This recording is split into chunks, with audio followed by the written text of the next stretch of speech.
Oui, Monsieur le Président, Madame la Ministre, mes chers collègues. Afin d'illustrer ce débat et parler de ce que je connais le mieux, je vais prendre en exemple mon département de l'Aveyron. 3000, c'est le nombre d'emplois minimum non pourvus dans mon département. 6,6%, c'est notre taux de chômage. Oui, nous recherchons activement des travailleurs. Oui, les emplois ne sont pas tous dans les métropoles. Nous avons des atouts dans nos territoires ruraux, la sécurité, la proximité avec la nature, une qualité de vie, etc., etc. Bien sûr, comme cela a été dit, la formation doit être améliorée et la réforme de l'assurance chômage qui va arriver au Parlement sera déterminante dans l'objectif de favoriser le travail. Et trouvons rapidement des solutions à ce paradoxe. Manque de travailleurs d'un côté, trop de demandeurs d'emploi de l'autre. Cela ne peut pas durer. Par ailleurs, nous sommes plusieurs départements à vouloir attirer de nouvelles populations. Nous nous efforçons de nous faire connaître, de mettre en avant la qualité de nos territoires.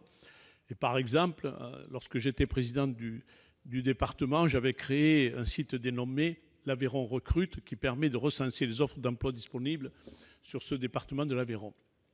Pour nous, le développement économique et les nombreux emplois disponibles sont surtout liés à l'attractivité du territoire. Mais je sais toutefois que l'emploi dans nos territoires ruraux est nécessaire, mais pas suffisant.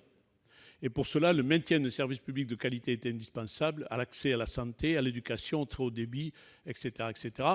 Mais je reste persuadé qu'il faut investir aussi dans nos infrastructures routières, ferroviaires et numériques afin de favoriser la mobilité de nos territoires. Les emplois non pourvus dans l'Aveyron pourraient enfin trouver preneur. Et plutôt que de travailler dans les métropoles saturées, pourquoi ne pas créer un début d'exode urbain? Madame la ministre, dans quelle mesure pouvez-vous prendre en compte l'aménagement du territoire afin d'aider nos chefs d'entreprise à recruter?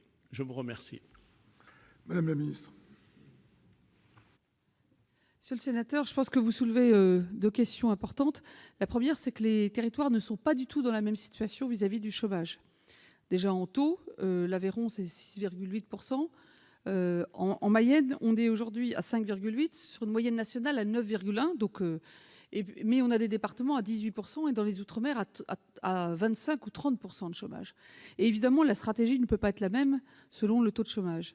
La deuxième chose que vous soulevez, c'est effectivement, je dirais, l'attractivité inversée du phénomène de métropolisation qui, depuis 30 ou 40 ans, s'accentue. Je pense que l'actualité de crise des dernières semaines a montré à quel point la question de ces territoires ruraux ou de petites villes ou de villes moyennes était un vrai sujet, puisque beaucoup de ces habitants avaient le sentiment d'être loin des grandes métropoles où se concentrent l'emploi, l'activité, une partie des services publics et d'une certaine façon les richesses. Par rapport à ça, je pense que nous devons effectivement mener des stratégies différenciées, et c'est ce que nous avons commencé à le faire dans les pactes régionaux des plans d'investissement compétences. Et de façon, pour aller plus loin, vous évoquez aussi la question de la mobilité.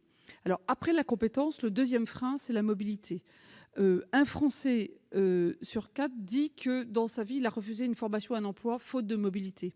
Soit la mobilité de proximité, et ça c'est tout le problème de l'accès à des modes de transport, ou le développement du covoiturage est quelque chose certainement qu'il faudra encourager dans la loi sur les mobilités, mais il y a d'autres formes aussi. Et puis il y a le sujet de la mobilité résidentielle, c'est-à-dire en clair de déménager. Aujourd'hui, c'est vrai que nos politiques emploi, formation, emploi et formation sont liés, mais mobilité et logement sont souvent des silos différents, des compétences différentes, même dans nos institutions. Et dans le grand débat national que nous allons faire démarrer dans quelques semaines et qui sera très territorial, vous avez entendu le Premier ministre en parler. Je pense que ces questions de logement et de transport sont très importantes parce que je pense qu'une partie des solutions sera aussi demain de coupler des offres qui sont vous avez un emploi et un logement ou un emploi et une mobilité. Aujourd'hui, nous n'y sommes pas encore. Il y a des aides à la mobilité de Pôle emploi qui peuvent aller jusqu'à 5 000 € par an et qui sont peu connus d'ailleurs, des demandeurs d'emploi, pas assez connus. Mais je pense qu'il faut qu'on aille plus loin avec des véritables ingénieries, car effectivement, en même temps, avec les capacités aujourd'hui de télétravail, de travail à distance pour le conjoint, on peut certainement recréer plus d'emplois dans des zones qui en ont perdu beaucoup dans le passé. Et je pense que pour ça, il faut mixer tous les acteurs, puisqu'on a besoin à la fois des départements, des intercommunalités, des communes et de l'État, avec les acteurs privés pour le faire. Merci. La parole est à Madame Sophie Primas.